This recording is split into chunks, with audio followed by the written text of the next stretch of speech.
你有没有发现，最近打开这个 ChatGPT 呢，界面就变成了 GPT-5 了？就算是免费的用户了，现在也是直接能用这个最新最强的版本了。那如果你是 Plus 的付费用户的话呢，还多了一个 GPT-5 Thinking 的选项。那这个 ChatGPT-5 和之前的版本相比，到底多了哪些新的功能呢？还有就是这个5啊和5 Thinking 又差在哪里呢？那用不用就是选择这个付费的版本呢？那如果拿来和 Google 的 Gemini 还有就是马斯克的那个 Grok 相比的话，到底又是谁更强呢？各自又都擅长些什么呢？还有这一次呢，其实还推出了一个免费开源的 AI 语言模型，在你的 Mac 电脑上直接就能跑。那这个模型到底又适合谁呢？今天我就为大家带来关于 ChatGPT-5 你需要知道的5件事，就帮你一次性彻底的了解清楚这些问题吧。好了，那咱们就马上开始。Hello， 大家好，欢迎回到彼得森的频道。首先，第一件事呢，就是这个 ChatGPT 呢，它现在会自己挑能力了，就不用你再操心去选哪一种语言模型了。以前我们用那个 ChatGPT 嘛，就是我们需要自己手动的去选模型嘛。那要做推理的时候呢，就要选 O3， 然后如果是写文章，或者就要选到这个 4O 或者是 4.5 吧。那选错了的话呢，就闹了笑话了。就好比有人家里面要生小孩吧，结果你找了一个兽医来接生，没想到呢还是一个剖腹产。那都是医生啊，没错，但是这个领域不对啊，对吧？那这个后果呢，也就不用想了吧？现在呢，你就都不用管了，你就直接把你的这个需求说出来，它就会自动的切换到最适合的那种模式了。不管是文字、图片、文件、推理、写程式，它全都能混着一起问了，它也能够一次性给你搞定。这个感觉呢，就好像你请了一个管家吧，你只需要就是下达一个需求，它就会自动的去找对的人去问，然后呢还能够进行一个跨领域的一个整体的协调，那最后呢就交给你一个最好的结果了。那这个呢其实还是有点厉害的。再来它的这个记忆力呢也升级了，就是以前多问几个问题吧，它就整个就断片了嘛，然后就开始给你乱答一气了，然后你就得开一个新的视窗。但是开了新的视窗之后呢，你之前那些对话又没办法完全搬过来嘛，所以说呢，用起来就很烦了。那现在呢，它就能记住更多的事情了，就可以直接接着你前面讲的话呢，继续去思考了。总之，这次的这个 GPT-5 吧，就是很可能呢，是你最能感受到升级的一代了。那用他们自己的话来比喻吧，就是之前跟 GPT-3 对话呢，感觉像和一个高中生在聊天。然后 GPT-4 呢就已经像是一个大学生了，那现在这个 GPT-5 呢就直接变成一个博士了，那这个差距呢应该是很明显的。哦，对了，影片录制之后呢，因为很多用户抱怨 ChatGPT-5 的反应慢、语气怪，OpenAI 的 CEO 就说了，会暂时把 ChatGPT-4O 呢开回来给那个 Plus 的用户。但是呢，是分批开放的，所以有些人呢，现在可能已经能够选择这个 4O 继续使用了，但是有些人呢，可能要等几天，甚至是几周。我这边还是没有看到的。大家如果喜欢 4O 的话呢，就去看一下你自己那边现在能不能使用这个 4O 吧。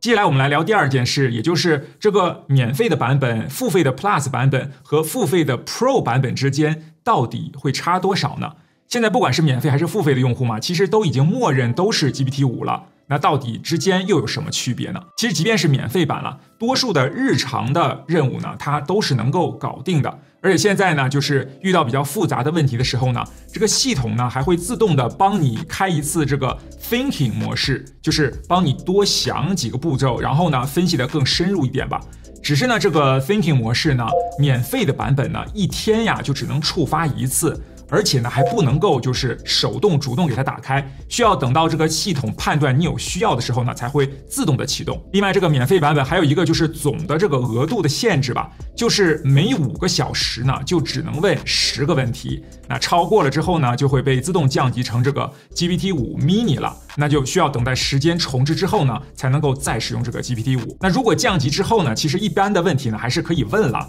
只不过这个综合能力呢就差了一大截了。就好比呢这个博士生吧，就突然换成了一个博士生聘请的一个实习的助理了。那这个大的方向呢，可能还是对的，但是一谈到一些细节的时候呢，很容易就翻车了。接下来就是这个付费的 Plus 版本了，每个月是$20嘛，每3小时大约可以问100个问题，有些账号呢甚至是160个问题。目前是 OpenAI 在逐步的调整当中，所以呢不用担心额度不够用，而且呢还可以手动的开启这个 Thinking 模式，就是每周最多可以手动使用200次。只不过呢这个次数的限制呢是只算你手动开启的次数的，如果是系统自动触发的时候呢，是不计入这个200次的限制的。也就是说，即便你200次用完了，但是呢，你在这个 GPT-5 的对话框里面输入，就是像是你仔细想一想啦，就是这种关键词的时候呢，它还是会自动的帮你用那个 Thinking 模式来回答的。至于那个更贵的那个 Pro 的版本呢，就是 GPT-5 呀，还有就是 GPT-5 Thinking 模式呀，都是随便你用的，吃到饱。没有任何的次数限制或者是额度的限制了。另外呢，它还新多了一个 Pro 专属的新的模型。它不只是在这个精度和逻辑上更强，而且反应速度也是更快的。然后上下文的这个记忆力呢也是更强的。如果拿来处理一些超复杂的任务，像是什么医疗的研究啊、科学计算呀，还有就是写一些程式开发这种嘛 ，GPT-5 Pro 呢可能会是一个更好的选项。它应该比这个 GPT-5 Thinking 呢还要再高出一个档次了。只不过它这个价格呢就有点太贵了，每个月要$200才能解锁这个功能嘛。然后相当于每3个月呢就烧掉一台Mac Mini， 然后每4个月呢就烧掉一只 iPhone 17，那这个价格呢确实是不便宜的。那如果是企业用户或者是专业搞研究的吧，那这个钱呢该花还是得花。但是我们一般人嘛，就是还是省下这笔钱，干脆来买一个 iPhone 17好了。那既然说到省钱嘛，我就分享一个也许你还不知道的省钱的小妙招。你知道吗？同一张机票，同一间饭店，不同的国家看到的价格呢，很有可能是不一样的。有时候看到折扣呢，你就急着下单了，结果别的国家呢其实更便宜，那一不小心呢就变成了韭菜了。这个时候只要用对工具呢，就会差很多了。很多人都知道 NordVPN 可以跨国追剧嘛，但还没有发现，其实呢，它还能够帮你跨国消费。打开之后呢，一键切换地区，网页一刷新，价格呢就变了。尤其是订机票、订饭店，真的是有差的。除了省钱之外，更重要的是安全嘛。刷卡、订票、上传护照，那这些敏感的资料呢，是最怕被骇客拦截的。NordVPN 呢会帮你把你的整条连线呢就整个加密起来，是使用军规等级的加密技术。就算这个数据呢被黑客拦截了，他也看不懂。NordVPN 呢也有通过国际的独立审计了，还公开保证不留任何的使用的记录。那这样用起来呢才真的够放心。现在使用彼得森的专属链接 nordvpn.com/PETRSUN 就能够获得超级划算的一个优惠了。购买2年计划呢，还能够再多送你4个月，最多呢可以同时使用10台装置，30天之内不满意呢还能够退款。如果你想趁着暑假出国旅游度假购物的话呢，记得省钱呢也要顾安全，赶快去下载来试试看吧。好，回到我们今天的主题，接下来我们就来聊第3件事吧，那就是 OpenAI 这次放出的这个本地开源的免费的模型了，名字叫做 GPT-OSS。话说这个 OpenAI 呢，之所以一开始起名字叫做 Open 呢，就是因为它一开始的目标就是要做一个开源的 AI。但是后来可能是因为这个商业化的考量吧，就是很久已经没有做出开源的产品了。上一次呢还是在2019年的 GPT-2 的时候，而且呢当时也只是部分开源嘛。这是为什么那个马斯克嘛就会吐槽说你不开源呢就不要叫 OpenAI， 干脆改叫 CloseAI 算了。所以这一次呢也算是久违的想起来这个初心了，而且呢就一口气放出了2个版本，分别是 GPT-OSS 20B 和 GPT-OSS 120B。这个20B 呢，你可以把它想象成是一个小型的版本吧，然后参数量呢大约是210亿个，然后多数的有16GB 统一记忆体的这个 Mac 电脑呢就能够本地运行了。那像现在最便宜的这个 Mac Mini 呢，也是完全可以跑的。120B 呢，就是一个大型的版本了，参数量呢大约是1170亿个，然后官方会推荐到你要80GB 的记忆体才能跑。但是有人其实在那个64GB 的 Mac 电脑上呢，就曾经测试成功能跑了，只不过就是这个速度呢，还有就是流畅度呢，可能会打一点折扣吧。那么这个本地的免费开源版本到底有什么好处呢？其实啊，对某些人来说，这个好处还真的是不少的。第一，因为它这个离线嘛，就更安全了，你不会把你的这个机密的资料传到云端了嘛，像是什么处理公司的一些机密的文件啦，还有就是医疗记录啦，这种比较敏感的内容啦，就完全不用担心心资料外流的问题了。第二个好处呢，就是它是开源的嘛，就可以对它进行修改和微调了。那如果你是开发者或者是一个小型的公司吧，你就完全可以按照你自己的这个需求去修改这个模型，做一个什么客服机器人啦，或者是行业相关的知识库啦，甚至是呢就是训练成只懂你公司业务的专属的 AI 都是没问题的。第三个好处就是因为它这个成本低嘛，本身是开源免费的，软体是不用花任何钱的。硬体方面呢，只要就是你能够就是适合你的需求吧，你就完全能够在一台就是Mac电脑上就能跑了，也不用花钱呢去租什么云端的伺服器或者是买什么 token 了。但缺点呢也是很现实的，就是它这个性能呢其实还是完全比不上这个 GPT-5的，特别是在一些什么超长的文章啊、复杂的推理方面呀，那这个差距呢就很明显了。而且目前呢，也只是一个纯文本的模型，你是没办法就是进行一些图像处理或者是音频这种多模态的输入的。所以简单来说吧，如果你不是什么技术背景的，只想直接用这个 AI 的话，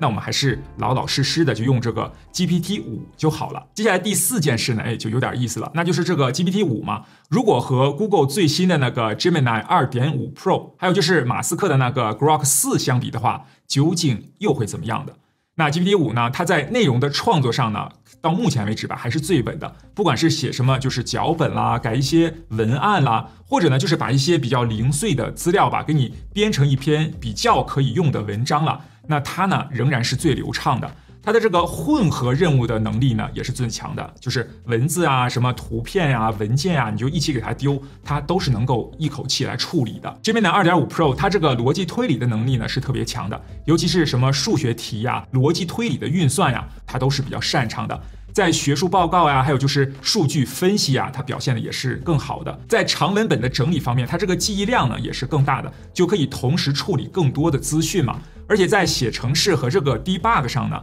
它的表现呢也同样是很稳定的。至于那个 Grok 4呀，它在这个时事和社群话题的这个敏感度呢，它是最高的，就特别擅长就是跟 X 上面那些比较热门的趋势了。那您如果就是用它做一些跟风的内容，想要快速的找到这个热点的文章，它就能够帮你快速的找到那个好的切入点了。那如果我们就是按照最常见的工作类型来排名的话呢，内容创作、脚本或者是文案类的工作，那首选呢仍然是这个 GPT-5， 然后其次呢应该是 Gemini。那如果是数学题啊、理解能力啊，或者是逻辑推理这种了，那第1名肯定是 Gemini 了，然后第2名呢，你再考虑这个 GPT-5。那如果是社群时事或者是一些就是蹭热点、跟风的这些题材的工作吧，那这个 Grok 呢肯定是第1名了，然后 GPT-5呢可能会排到第2吧。当然，这个排名是到目前为止的一个排名了，很可能随时都会更新了。因为这个 AI 的技术现在每天都有新的变化嘛，这个马斯克不是说今年年底之前还要推出一个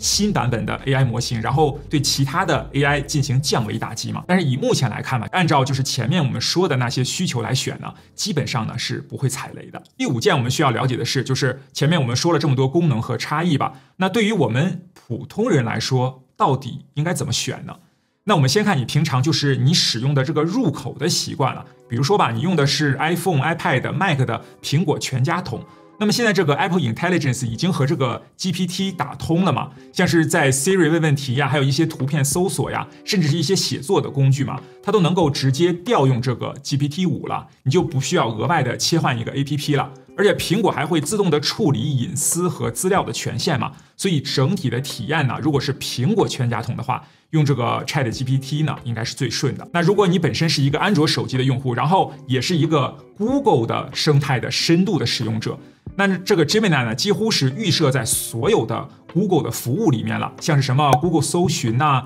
Gmail 啊，还有就是云端办公软体那些嘛，到处都是有在用的。甚至呢，它还能够直接调用你那个 Google 账号的云端的资料，帮你进行整理和分析，就省掉了你大量就是手动搬运资料的这些时间了。至于 X 平台的重度使用者，那 Grok 呢，在时事和社群话题的敏感度呢，肯定是最高的嘛，它就会直接就是读取 X 上的那些热门的趋势，然后就给出切入点和标题的灵感了，做一些就是跟风啊，或者是就是蹭热点的这方面的内容的工作吧。那肯定比另外2个呢是要更快更准确的。那假设你现在已经确定要选择这个 ChatGPT 了，那到底用不用升级成付费的版本呢？免费版呢，每5小时呢就只能问10个问题，然后 Thinking 模式呢，每天呢就只能用1次自动触发，然后如果是 Plus 的订阅方案呢，每3小时大约可以问100甚至是160个问题。然后手动的 Thinking 模式呢，每周是可以使用200次，然后自动的触发呢是不限量的。那个 Pro 的订阅方案呢，是完全不限量任何模型和限制的，而且呢还有一个专属的 GPT-5 Pro 的新的模型了。那上下文的理解能力呢，也是更强更稳的。那我的建议就是先用这个免费版，你用个3天或者最多用个1周吧，你就试一试。如果你经常就是用到它这个上限呢，然后就被降到这个 GPT-5 mini 了嘛，就感觉这个体验呢就差很多了。那你就花个$201个月就升级成这个 Plus 吧。以我自己的使用情况，就是我整理一些拍影片的资料，查一些资料，或者就是做一些头脑风暴来想一些话题吧。那这个 Plus 的版本每个月$20呢，其实就已经足够了。至于那个 Pro 嘛，就是$2001个月，说实话呢，对一般人来说就有点贵了。前面我也说了嘛，就是每4个月就会烧掉一只 iPhone 17嘛。那就看你现在的工作是不是值得投资这笔钱了。说到 iPhone 17，我们的25万订阅 iPhone 17的抽奖的活动现在正在进行当中啊。有些朋友呢可能还是不知道的，那详细的说明呢我也同样会放到说明栏当中。谢谢大家，也谢谢本期视频的赞助商诺尔的 VPN。我是彼得森，让我们下期视频再见。